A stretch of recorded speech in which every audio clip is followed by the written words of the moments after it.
Doutor Rubens, queria fazer uma pergunta para o senhor, uma pergunta mais, acho que voltada para a sua área.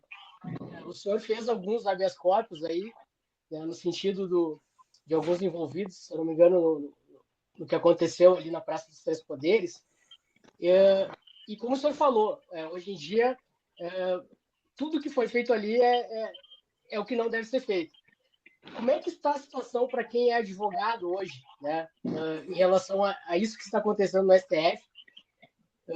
E o resultado disso, né, para o próprio Estado de Direito e para a própria democracia, que o pessoal fala tanto em democracia, né, mas pelo que a gente escuta, os advogados quase não têm, né, acesso aos autos, né, e isso é o principal problema de todo esse processo.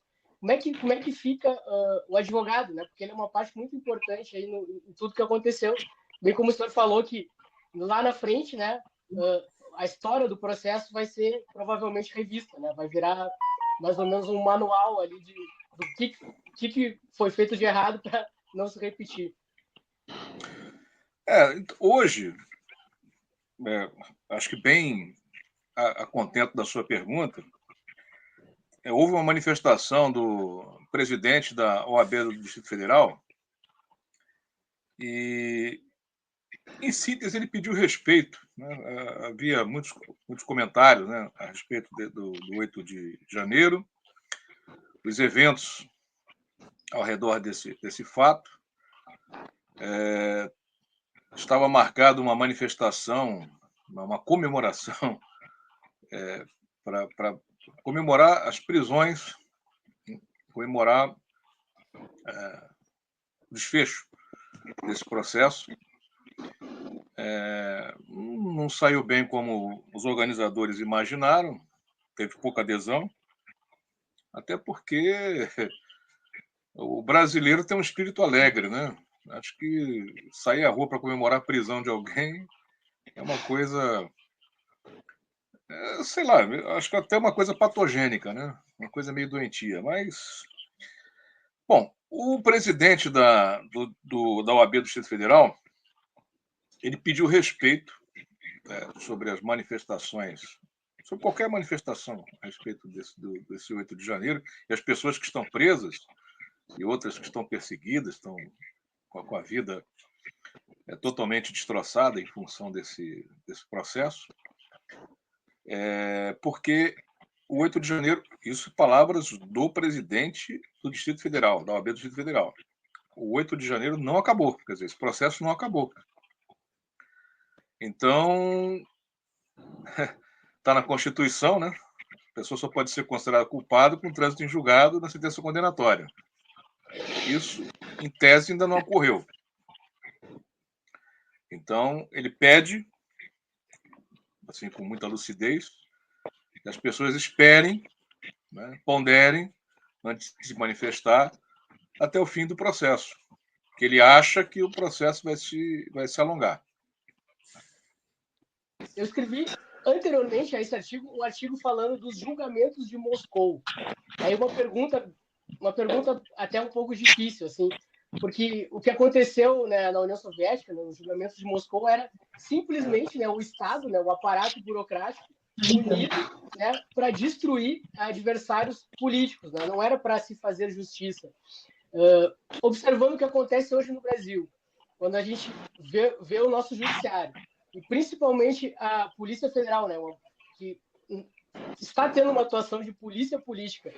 Que tipo de Estado é esse, né? Que tipo de regime é esse quando você tem um aparato judicial agindo em conjunto, né? Às vezes ignorando os fatos em si, mas principalmente para causar um resultado político ali na frente. Bom, então, essa questão que você levantou aí com alguns procedimentos em Moscou, na verdade, a gente já vem acompanhando esse processo de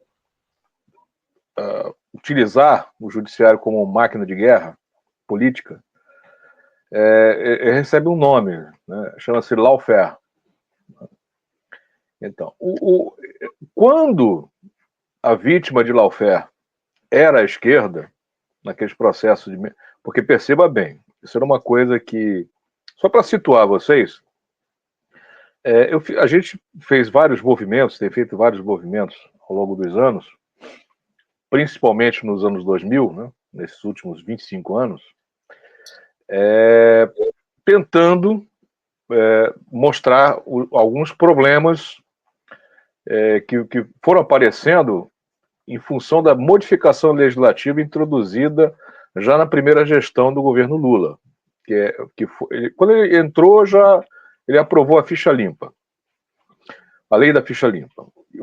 Aí depois veio a prisão preventiva, uma série de leis que davam superpoderes ao Poder Judiciário e ao Ministério Público. Isso começou a criar uma distorção.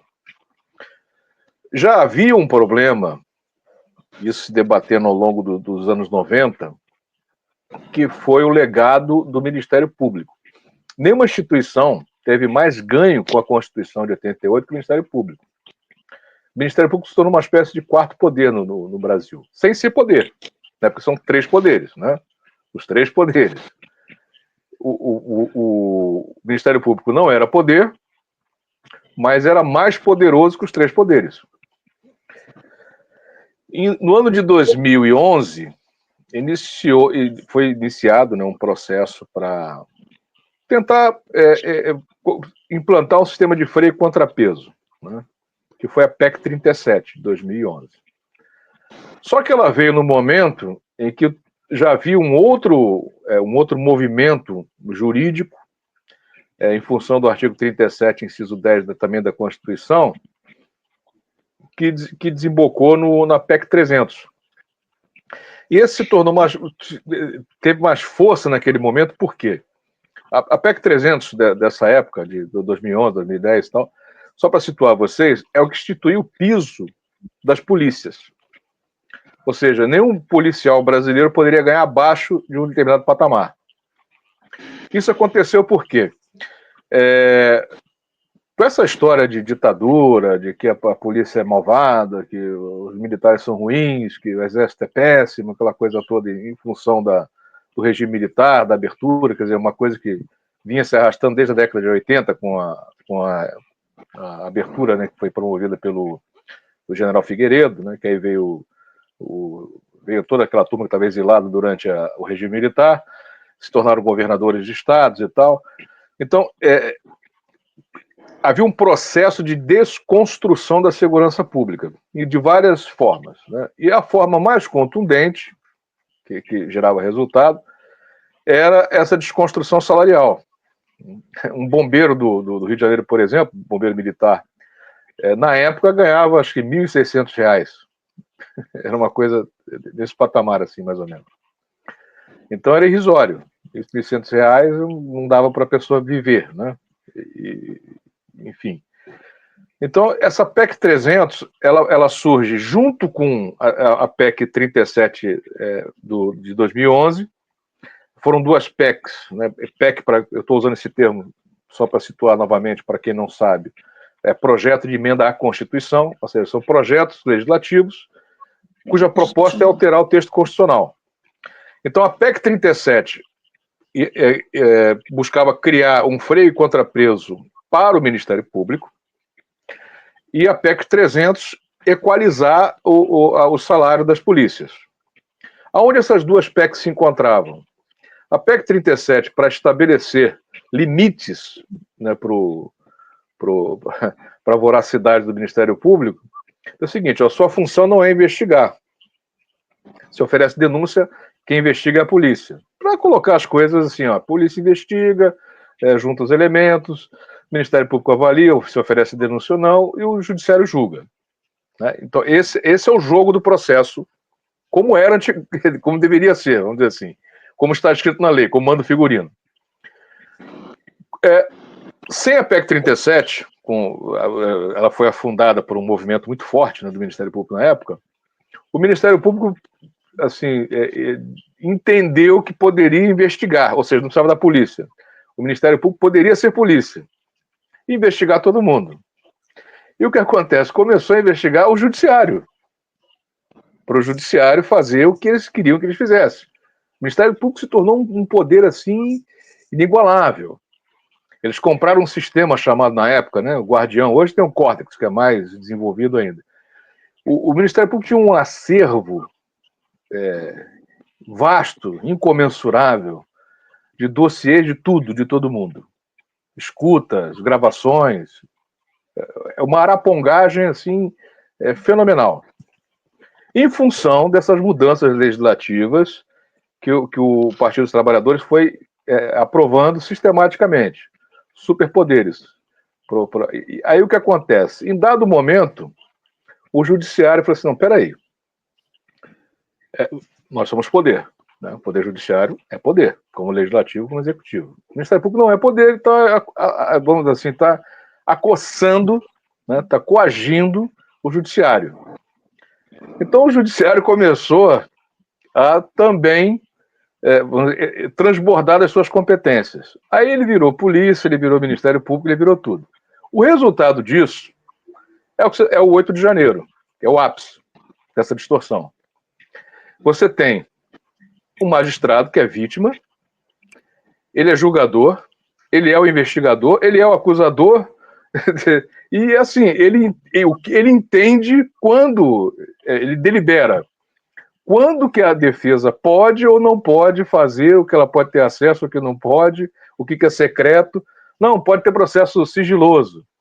Sim, processo sigiloso como é que é o processo sigiloso? As pessoas que não estão envolvidas no processo, né, não são as partes, não têm acesso ao processo. Isso é um processo sigiloso. Mas o advogado acessa, o advogado da parte acessa, a parte acessa, entendeu? Você não dá publicidade, né? Qualquer um chega assim, eu quero ver aquele processo ali. Não, eu sou advogado das partes e tal, então tem essa restrição. Isso é o processo sigiloso.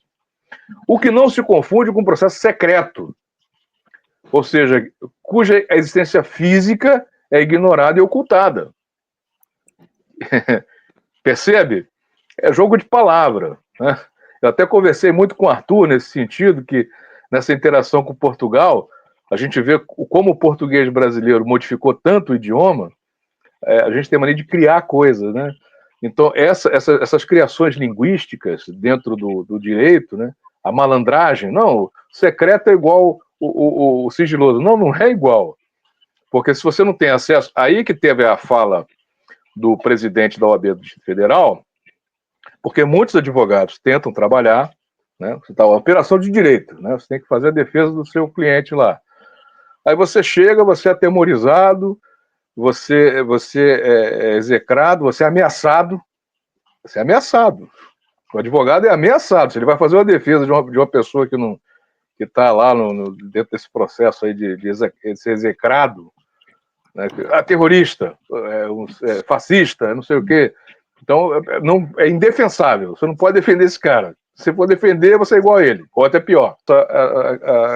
As possibilidades de solução para os prisioneiros políticos aí que estão sofrendo esse calvário. E assim, principalmente, eu não acho que isso passe necessariamente por uma revisão da Constituição.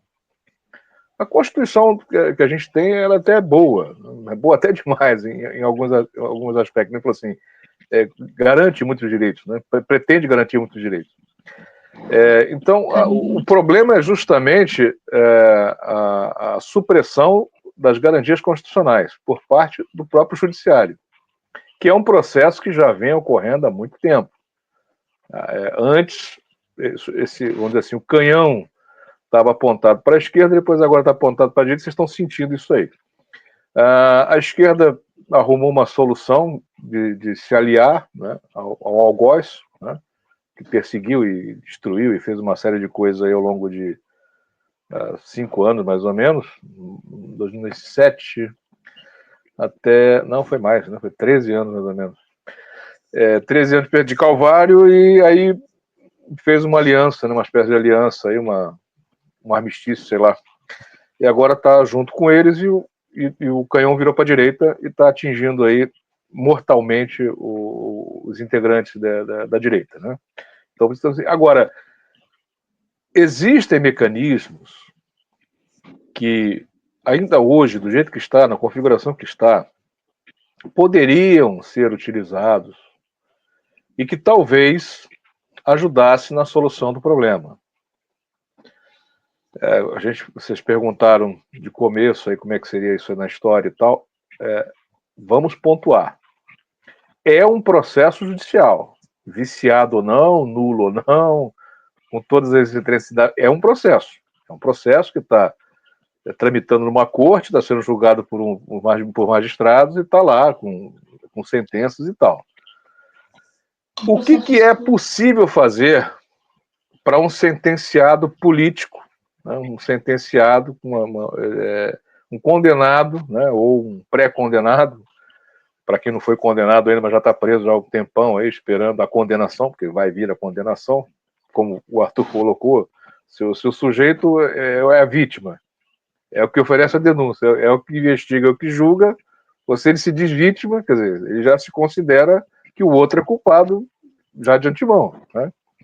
Então não há que se esperar. Mas mesmo assim ainda tem pessoas que estão presas e ainda não foram condenadas, né, no sentido do processo. Existe algum tipo de mecanismo para ainda manejar? Sim. É a Corte Interamericana de Direitos Humanos. Eu tenho insistido com alguns colegas aí que estão labutando nessa questão, estão sofrendo aí com as dificuldades. Eu passei muito por isso, né? Passo ainda, para manejar, para operar direito, quando os processos são desse tipo, é muito complicado. A Corte Interamericana de Direitos Humanos é que gerou, por exemplo, a Lei Maria da Penha. Ela não gerou diretamente, ela gerou uma condenação do Brasil por processos falhos sobre essa pessoa, a Maria, né? E dessa condenação, aí o pessoal do campo progressista acabou criando essa Lei Maria da Penha. Tem lá as suas controvérsias, mas, enfim, deu um resultado prático, inclusive legislativo, né? A condenação na Corte Interamericana acabou gerando um decreto, né? Uma lei federal. E a lei... Não que tal isso vá resolver de imediato, mas é um mecanismo que ainda não foi explorado por essas vítimas, pelos operadores e pela direita em si. E que talvez, veja bem, o destino está sorrindo em determinado ponto.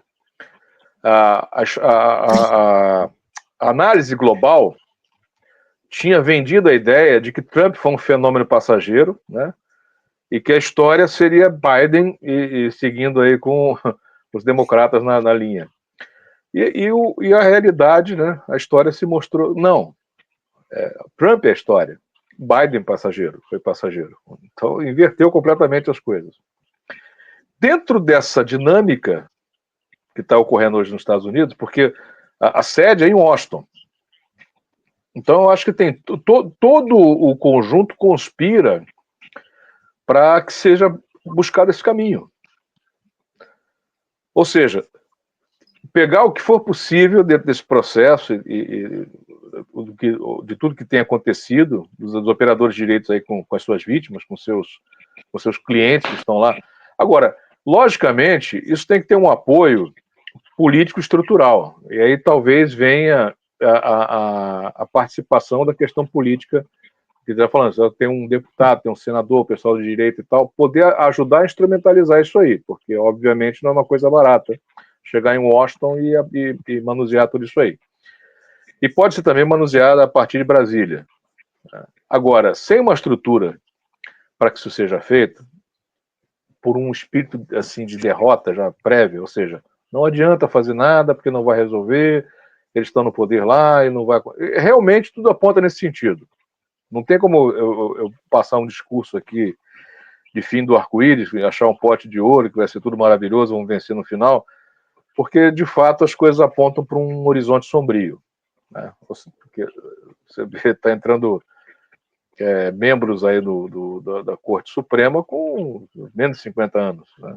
Só sai na expulsória com 75. Então, Você vai ter 30 anos dessas pessoas aí. Daqui a 30 anos eu estou morto, a maioria vai estar aí, alguns mais jovens vão estar, mas já praticamente inoperante. Então, realmente é desanimador. Mas eu me sinto tentado a pedir, né, a sugerir, né, que busquem esse caminho da Corte Interamericana de Direitos Humanos, porque o que ocorre hoje no Brasil sistematicamente são graves violações de direitos humanos. As garantias constitucionais, repito, o problema não é a nossa Constituição e nem assim, o bojo do nosso ordenamento jurídico. Tem algumas leis meio jabuticaba, né, que é uma coisa meio criada pelo...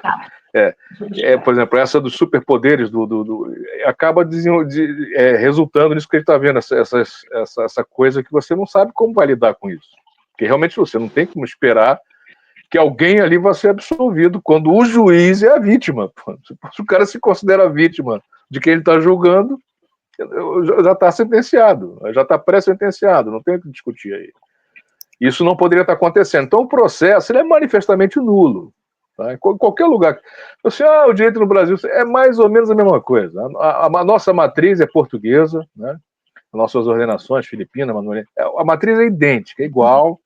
Né? E aí você tem o direito francês, o alemão, mais ou menos ali, a gente até importou muita coisa do direito francês e do direito alemão, né? Todos eles são civil law, então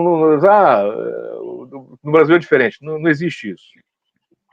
No geral, se você apresentando esse processo, não há como qualquer outro tribunal de outro país considerar esse processo válido. Nem no Brasil seria considerado válido se pudesse passar por outro tipo de tribunal, vamos dizer assim, se você invertesse. Se você pegasse esse processo e conseguisse um julgamento de incompetência, ou seja, tem isso, é questionável se o STF tem competência para julgar cidadão comum. É terrorismo contra o STF e tal, contra o prédio do STF ou contra o STF. Porque assim, não tinha membros do STF. O que é STF? Porque o prédio, tudo bem. Mas não é um prédio mágico, sagrado e tal, é um prédio. Se você depredar o STF, ou depredar a sede da Polícia Federal, depredar o Palácio do Planalto, ou depredar a Receita Federal, é todo prédio público, federal. Não existe uma distinção legal entre esses edifícios. E o que se julga nesse processo do 8 de janeiro, porque é engraçado, a gente vai conversando com as pessoas para tentar entender como é que quem é contra vê e quem é a favor como vê isso também. Então, por exemplo, eu vou falar daquela emblemática Dona Fátima, né, que é aquela de Tubarão lá, que foi no banheiro lá do STF lá e não deu descarga e tal, e ela foi condenada a 17 anos de prisão por causa disso. Aí tem gente que concorda com isso, porque ela é terrorista, porque foi lá no banheiro e tal. Mas por que você acha que isso é um ato de terrorismo? Não, meu vizinho é bolsonarista. Ele falou que ia metralhar todo mundo que é de esquerda. Bom, peraí. O seu vizinho diz que é bolsonarista, então é que vai metralhar todo mundo de esquerda. Aí, em função do que seu vizinho disse, você acha certo condenar a Dona Fátima. É isso? Porque, e assim, a Dona Fátima sendo condenada pelo quê? Porque acho que dificilmente o processo vai estar lá. Dona Fátima, às 8 horas do dia 8 de janeiro, defecou e não deu descarga. Então, 17 anos de prisão. Eu acho que a narrativa, a dinâmica do crime, né, não deve ser essa. Aí fala assim, não, quebraram as vidraças lá do prédio e quebraram um monitor, quebraram um relógio. Mas foi a Dona Fátima que fez isso? Não, foi um cara lá que é bolsonarista. Tá, mano, e por que a Dona Fátima é condenada no final das contas? Porque essas pessoas fizeram esse monte de coisa, então a Dona Fátima tem que ser condenada. Porque ela que apareceu na televisão lá, falando aquela coisa de... Ou seja, a materialidade delitiva... Não, assim, não lei tem. A questão, por exemplo, a denúncia, a inépcia da denúncia. A autoria. A Dona Fátima é autora de qual delito? E a materialidade do crime, qual é? O que ela confessou em frente às câmeras é que ela teria defecado e não deu descarga. Então a materialidade delitiva dela é aquela ali, e a autoria é essa.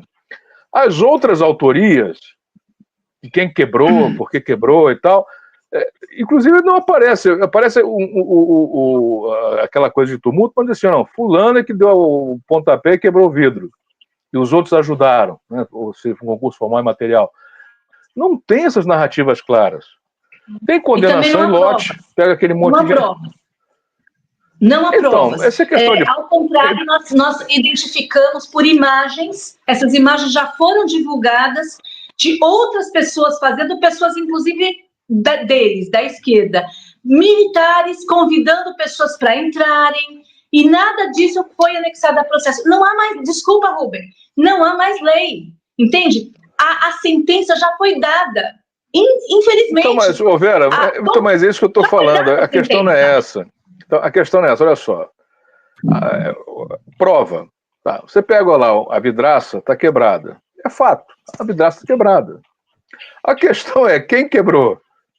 Foi essas 2.000 pessoas que quebraram aquela vidraça? Tem a individualização da conduta para você fazer a denúncia, tem que narrar. Denúncia é assim, a narrativa tem que ser clara. Para você caracterizar autoria e materialidade. O problema todo é esse. Se trata a coisa muito. Tinha cara de esquerda, tinha cara não sei de onde. Não interessa se ele é de esquerda, se ele é de direita, se ele é de onde foi e tal. Qual foi o crime? A pessoa é deputado federal, tem cargo e tal, está lá no rol das competências do STF, julgar essa pessoa pelo STF. Eu já não vou nem dizer... Realmente é uma coisa totalmente ilegítima, né? É muito ilegítimo o que aconteceu. Eu queria perguntar, falando em ilegitimidade, desculpa, Rubens interromper, nós temos hoje alguns convidados, não é? Sim, eu queria até agradecer a participação. Eu não tenho... Ajudou muito a gente aqui. A gente precisa receber os outros convidados. Rubens, ajudou muito aqui o Guerra da Informação. Você está sempre bem-vindo aqui no Guerra da Informação. Foi uma aula aqui de direito para a gente. A gente fica muito honrado com a sua presença e você já está convidado a participar outras vezes, sempre que quiser. Muito obrigado, Rubens.